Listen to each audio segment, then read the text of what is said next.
솔로몬도 그랬습니다. 하나님이 솔로몬에게 너에게 무엇을 주기 원하느냐, 나에게 구하라, 주겠다라고 했습니다. 그때 솔로몬이 무엇을 구했습니까? 듣는 마음을, 지혜로운 마음을 원합니다 그랬어요. 솔로몬이 왜 이런 대답을 했을까요? 솔로몬은 나라를 다스리는 왕이었기 때문에 그래요. 그래서 하나님이 솔로몬 개인의 소원이 아니라 왕으로서의 소원을 물으신 거고, 솔로몬도 그런 하나님의 의도를 알고 백성을 잘 재판하고 선악을 분간할 수 있는 지혜를 달라고 기도한 겁니다. 그랬더니 하나님이 어떻게 하셨습니까? 솔로몬의 소원을 들어주셨을 뿐만 아니라 그가 구하지 않은 부귀와 재물과 건강과 명예까지도 더해 주시지 않았습니까? 솔로몬은요, 왕이기 때문에 마땅한 소망이 있었습니다. 그렇다면 우리에게도 그리스도인이기에 구해야 할 마땅한 소망이 있어야 한다라는 거예요. 그 한 가지 소원, 내가 그리스도인이기에 안정과 행복 외에 또 다르게 가져야 할 그 한 가지 소원, 그것이 우리들에게는 무엇입니까?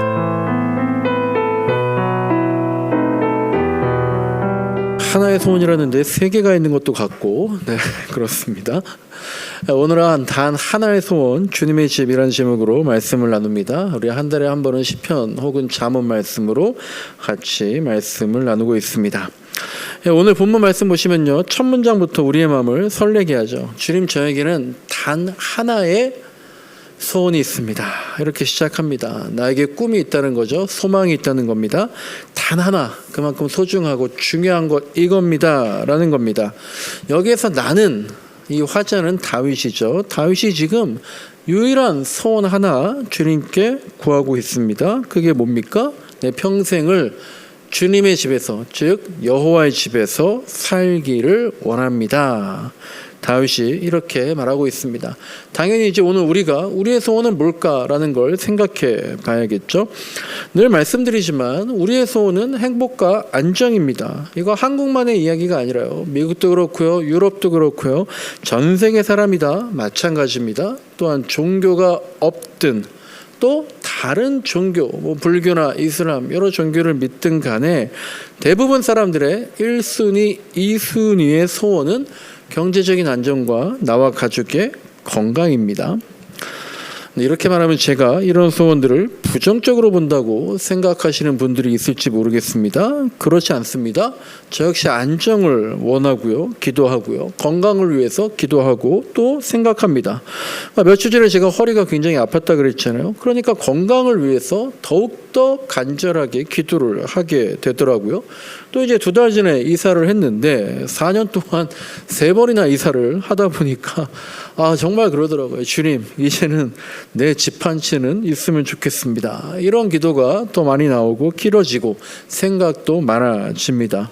또 저희 집 딸아이가 이제 고1이잖아요. 이제 몇 달 있으면 또 고2가 됩니다. 그러니까 아이의 미래를 위해서 기도하는 비중도 더 커졌습니다. 이런 소원들, 우리가 세상을 살아가면서 평생 필요로 하는 것들이고요, 끊임없이 마주하는 현실적인 요건들이죠. 하나님도 예수님도 이런 것들 부정하지 않으십니다. 다만 우리 기독교인들에게는 제가 말씀드리는 건 이런 거죠. 이런 것들 외에도 이 모든 소원들 위에, 이 소원들 한가운데, 그 가운데를 운행하는 또 다른 결을 가진 신앙의 소원이 반드시 있어야 한다. 그런 걸 말씀드리는 거죠. 다 아시겠지만, 다 아시듯이 이제 우리가 사람이 돈이 많다고 해서, 또 누구보다 건강하다고 해서 자동적으로 그것만 해결되면 잘 사는 거 아니잖아요. 삶은 균형이지 않습니까? 재산은 넉넉한데 그럼에도 불구하고 만족감이 없어요. 감사를 몰라요. 그래서 늘 남과 비교하고 부족하다고 생각하면서 불평이 앞선다면, 또한 몸은 건강하지만 부지런하지 못해서 늘 게으름이 그 인생의 발목을 잡는다면, 또한 인간적으로 성품은 좋아요. 그래서 저 사람은 법 없이도 살 수 있을 것 같아 그러더라도 그 사람의 경제가 무너지면, 또한 이 모든 걸 다 이룬 듯 해도 건강을 잃는다면, 그래서 균형이 무너지면 우리는 결국 시험에 들게 되고요, 불행에 빠지게 되는 겁니다. 그와 마찬가지입니다. 신앙도 마찬가지라는 똑같단 말입니다. 우리가 기도를 아무리 많이 해도요, 나 중심의 소원만 그렇게 있고 하나님 중심의 소원이 없다면, 그거는요, 사람들이 야, 너는 그러고도 그리스도인 맞냐? 이런 평판의 문제가 아니라, 누가 나에게 어떤 말을 하느냐, 이 문제가 아니라 신앙의 균형이 무너지는 거예요. 나만의 기도 제목, 그것 때문에 하나님의 기도 제목, 하나님의 소원이 가려진다면 믿음이 공허해지고 불행해진다 얘기입니다. 다윗에게도요, 오늘 시편 27편 4절, 이 소원 하나만 있는 것이 아니었을 겁니다.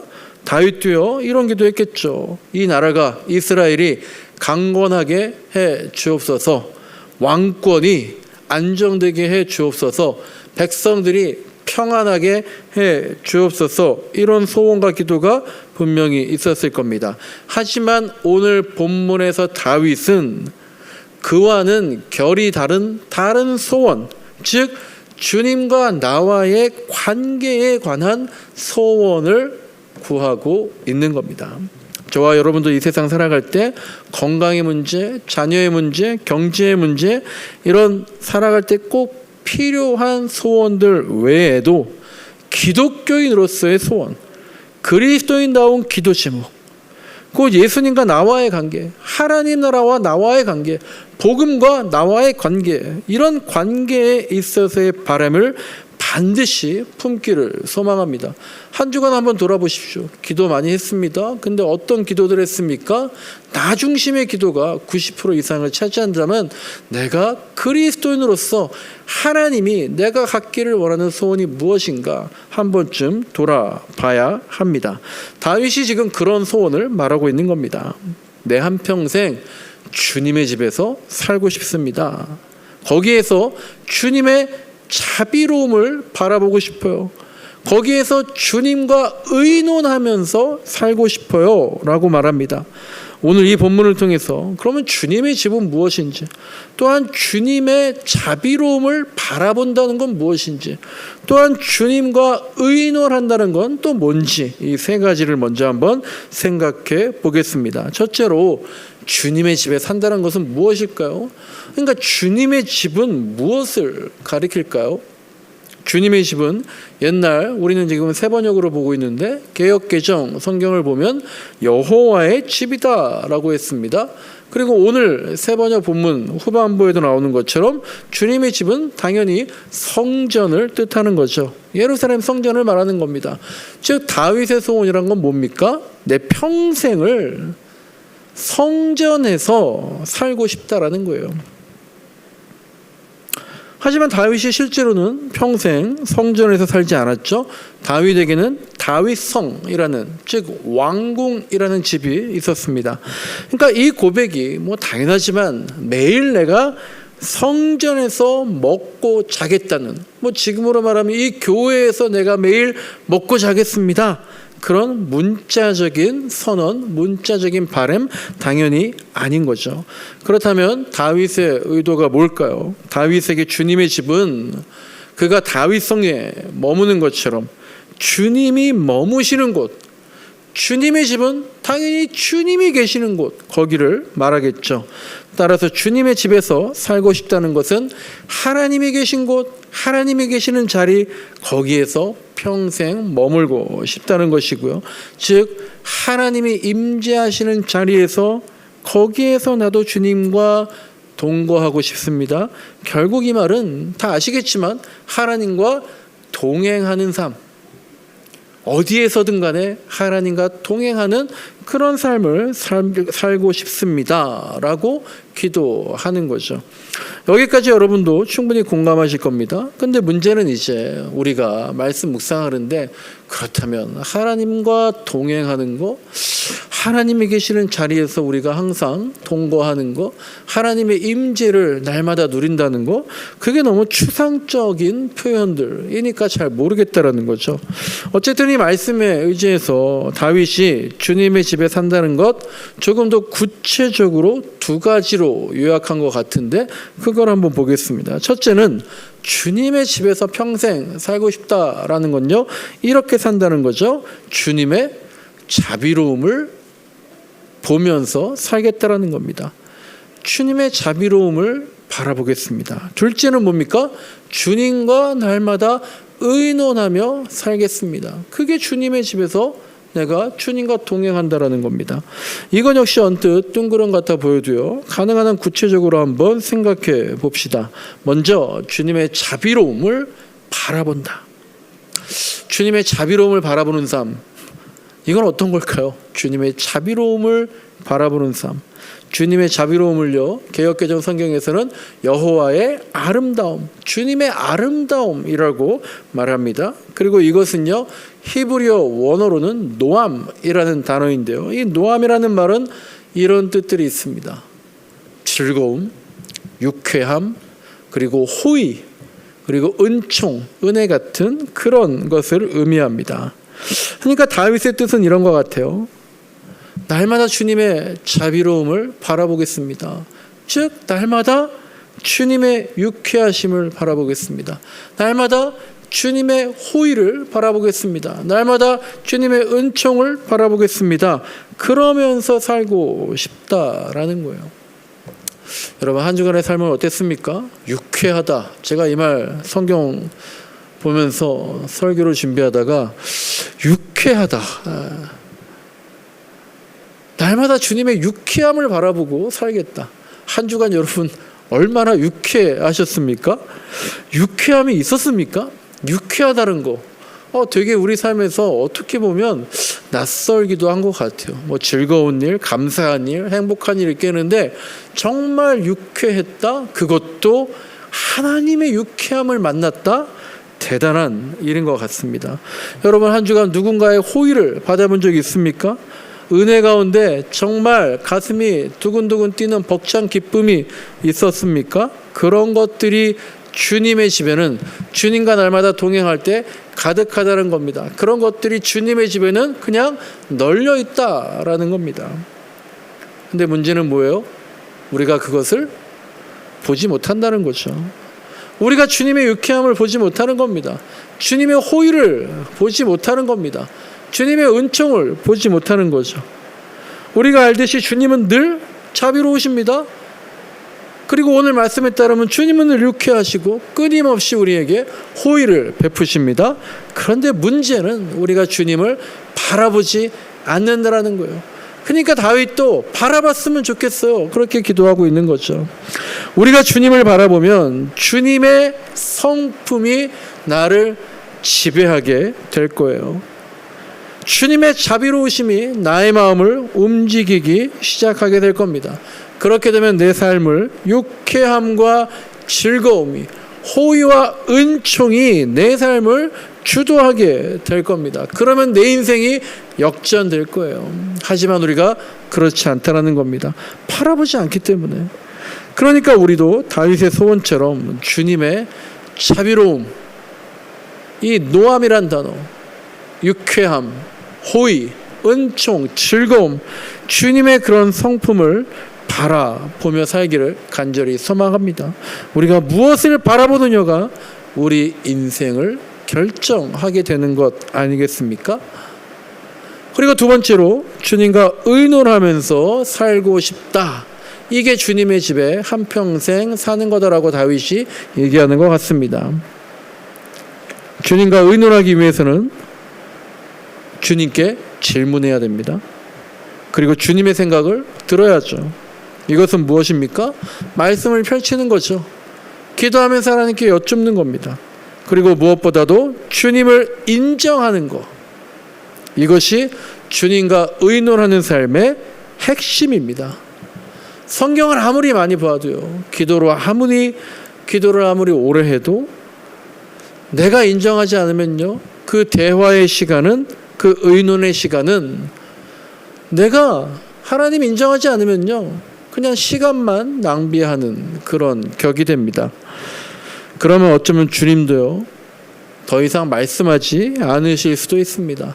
예언이 멈춘 세대라고 합니다. 하나님의 음성이 들리지 않는 세대라고 합니다. 우리가 주님을 인정하지 않기 때문에 여러 가지 자연 계시로 또 음성으로 기적적으로 말씀하셔도 우리가 인정하지 않기 때문에 더 이상 들리지 않는 것일 수도 있어요. 우리도 그렇잖아요. 누군가 우리한테 진지하게 찾아와서 나에게 조언을 구할 때가 있어요. 그래서 정말 성심껏 대답합니다. 그런데 나중에 보니까 내가 얘기해 준 거 하나도 하지 않아요. 나와 얘기할 때는, 나와 의논할 때는, 나에게 물어볼 때는 다 듣는 것처럼, 그리고 다 할 것처럼 하다가 나중에 들리는 소문을 보니까 오히려 내가 절대로 하지 말라는 거, 그 길로 가고 있는 사람들 종종 봅니다. 그런데 그 사람이 또 찾아올 때가 있어요. 그러면 또 답해 줍니다. 그런데 또 자기 뜻대로 하는 그런 소문을 듣게 됩니다.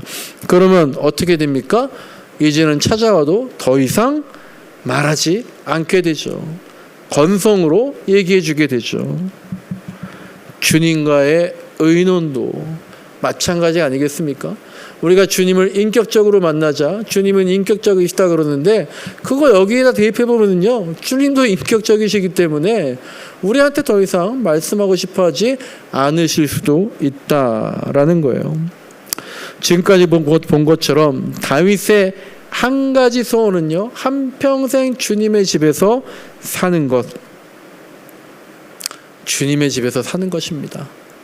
그런데 신약의 시대에 와서요, 여러분들 아시는 것처럼 이 소원이 다윗만의 것이 아니라 누구에게나 이루어진 복이 되어버렸습니다. 우리가 잘 알듯이 사도 바울 이렇게 말하죠. 우리가 곧 여러분과 내가 곧 하나님의 성전이다 라고 얘기하지 않습니까? 다윗이 내 평생을 하나님의 성전, 주님의 성전에서 살고 싶어요 라고 얘기했는데, 신약에 와서는 바울이 아예 성전? 네 몸이 너가 하나님의 성전이야, 그렇게 말하고 있습니다. 말씀을 한번 보겠습니다. 화면을 띄워주시고요. 고린도전서 3장 16절 유명한 말씀이죠. 우리가 함께 읽겠습니다. 시작. 여러분은 하나님의 성전이며 하나님의 성령이 여러분 안에 거하신다는 것을 알지 못합니까? 내가 곧 하나님의 성전이다. 따라서 이미 우리 안에는 주님이 거하신다. 이제는 굳이 주님의 집에 들어가야 되는 게 아니다라는 거예요. 그냥 내가 내 집에 들어가면 그곳에 이미 주님이 계시다라는 겁니다. 그러니까 내 집에서 주님을 바라보기만 하면 돼요. 그러니까 내 집에서 이미 내 집에 계신 주님과 의논하기만 하면 됩니다. 그런데 현실은 어떻습니까? 한 주간 동안 여러분 얼마나 주님 바라봤습니까? 내 몸 안에, 내 안에 주님이 계시다는 것 인지라도 했습니까? 그러니까 우리도 그렇잖아요. 집에 들어가면 어떻습니까?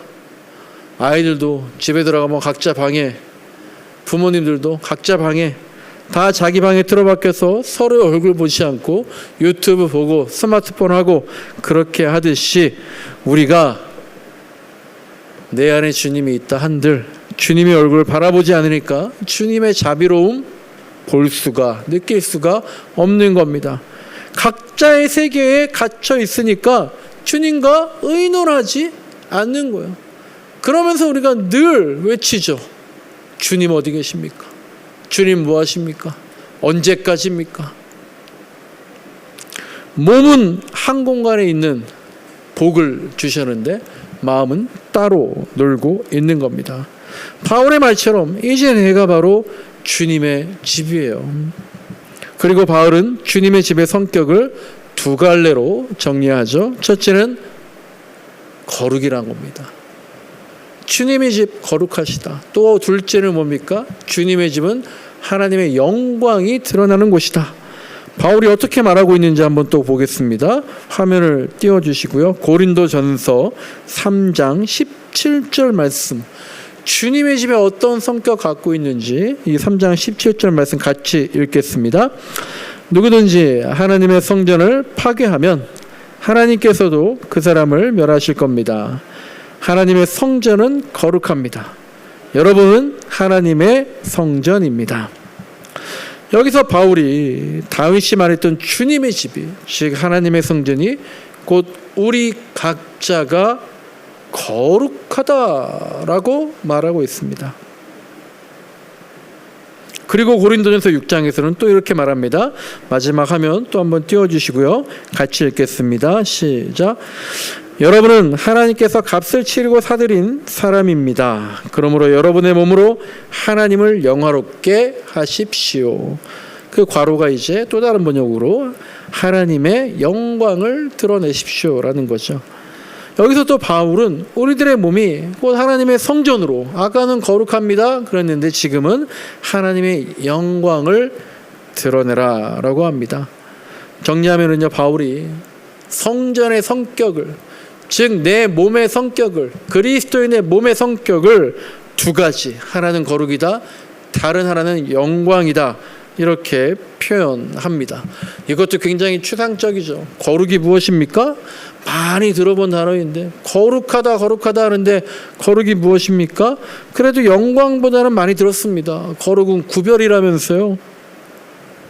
더럽히지 않도록 깨끗하게 지켜야 될 것, 깨끗하게 남겨둬야 될 것, 구별내는 것.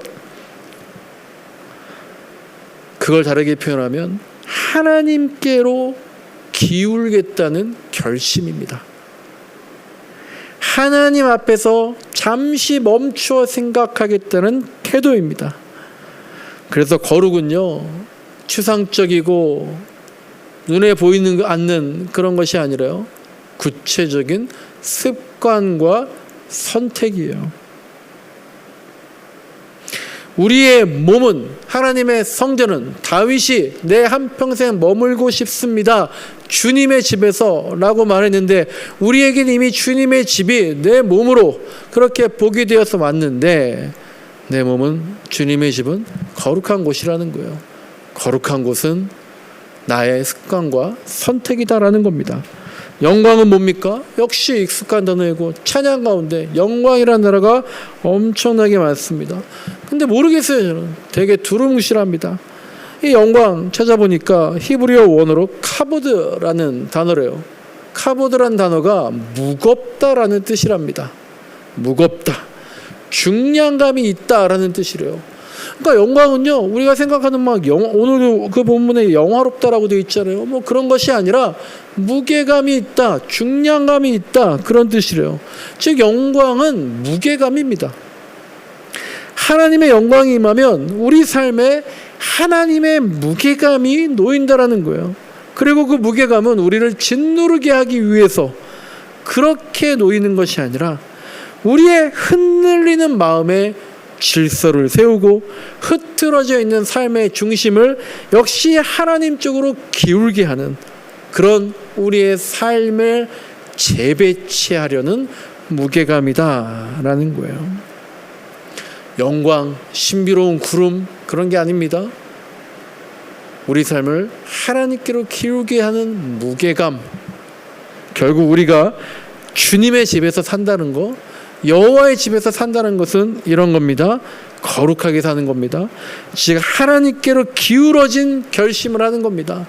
남편에게, 아내에게, 부모님에게, 자녀에게 기울어진 결심하는 게 아니라 하나님께 기울어진 결심을 하는 것이 거룩한 것이고, 그게 우리가 주님의 집에서 거한다는 것이고, 하나님의 영광을 드러낸다는 것은 하나님의 무게감과 하나님의 관심사가 내 삶에서 중량감 있게 표현된다라는 것이에요. 그리고 그렇게 살기 위해서는 주님의 집에서 시편 27편 말씀처럼 자비로움을 바라보고 주님과 의인으로 하면서 살아야 그렇게 거룩을 드러내고 영광을 드러내면서 살 수 있다라는 겁니다. 여러분, 처음에 말씀드린 것처럼 우리가 늘 소망하는 건 경제적 안정과 자녀의 행복과 건강한 삶입니다. 이런 거 틀린 것이 아니라고 계속 말씀드립니다. 에덴 동산에서 하나님도 아담과 하와에게 이런 것들 보장하신 거예요. 그런데요, 우리가 이것만 소망한다면, 이것만 바라본다면, 이것만 의논한다면 틀린 거란 얘기예요. 아담과 하와가 그래서 시험에 들었습니다. 그렇기 때문에 오늘날 우상이 되기 쉬운 게 바로 안정과 행복이라는 겁니다. 골로새서에서 바울은 탐심이 곧 우상 숭배다라고 말했습니다. 지나친 욕심으로 좋은 것들, 건강과 경제적 안정과 자녀의 행복들, 이 좋은 것들이 지나친 욕심으로 하나님이라는, 주님의 집이라는 최고의 자리를 빼앗아 나에게 차지하게 된다면 그게 우상이 되는 거죠. 즉 좋은 것들이 하나님의 자리를 대체해버리면 우상을 숭배하는 겁니다. 그래서 우리는 어떤 훈련을 해야 하겠습니까? 어디에 집중해야겠습니까? 무엇을 계속해서 까먹지 말고 생각해야 되겠습니까?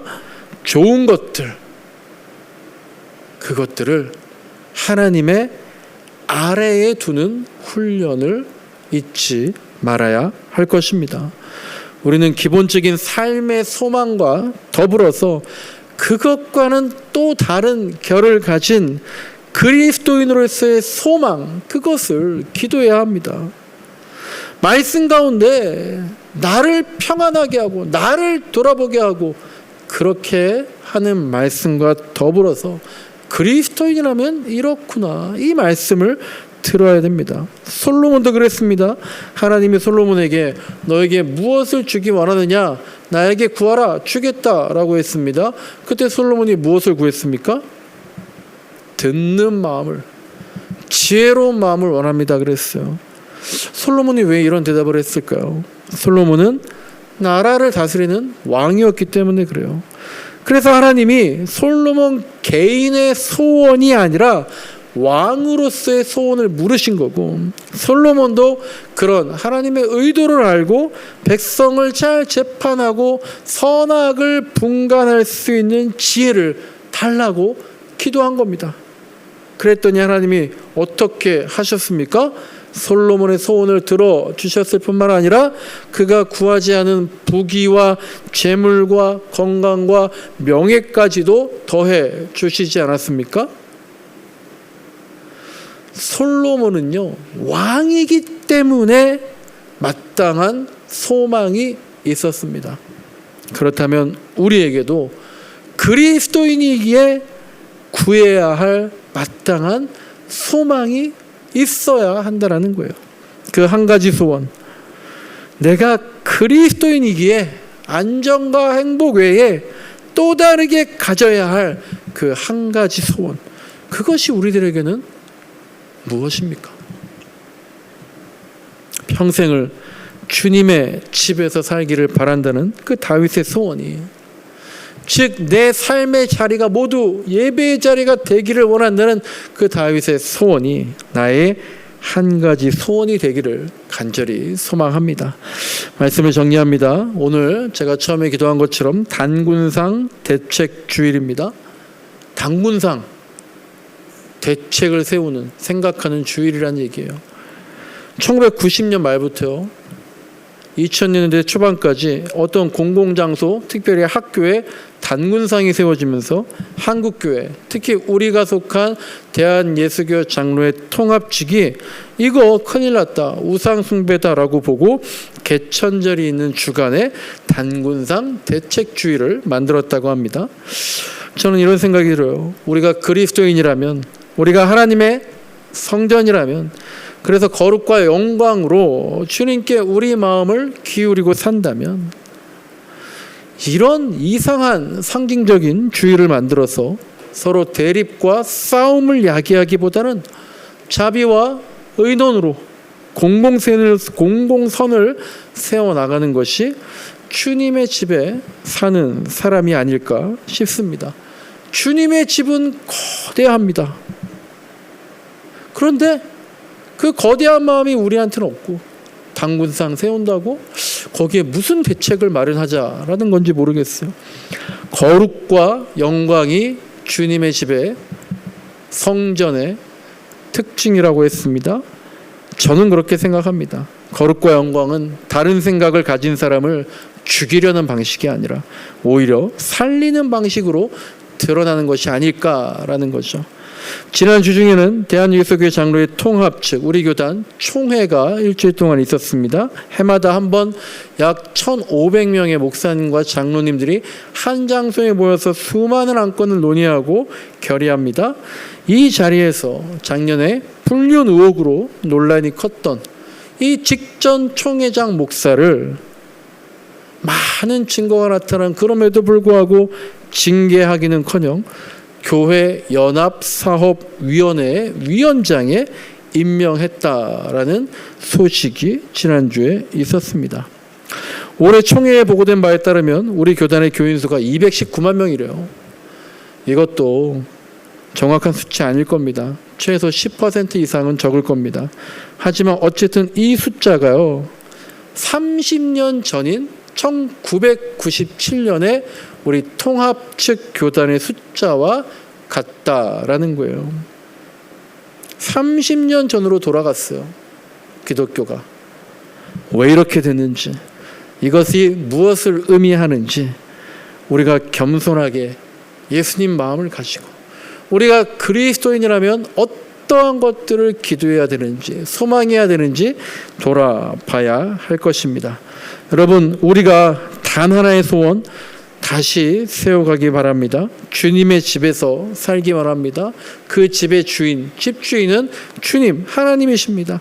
그 집에서 우리는 그 집주인의 주님의 자비로우심을 바라보고, 그래서 주님의 유쾌함으로, 주님의 호의와 은총으로 함께 웃고 주님과 의논하면서 정의와 공의를 기대해 나가야 됩니다. 또한 주님의 거룩과 영광이 드러나도록 주님에게 더 기울어져서 약자의 편에서 서야 하는 것, 그렇게 먼저 그의 나라와 그의 의를 구할 때, 그러자 하나님께서 이 모든 것에 은총을 더하신다는 것을 체험하길 소망합니다. 그것이 바로 예수를 나의 구주로 삼아서 내가 구원 얻고 성령과 피로써 거듭났더니 하나님의 나라가 이루어진다는 그런 간증, 그런 간증에 끊어지지 않는 그런 간증이 이어지는 저와 여러분의 그리스도인의 모습이 되기를 간절히 소망합니다.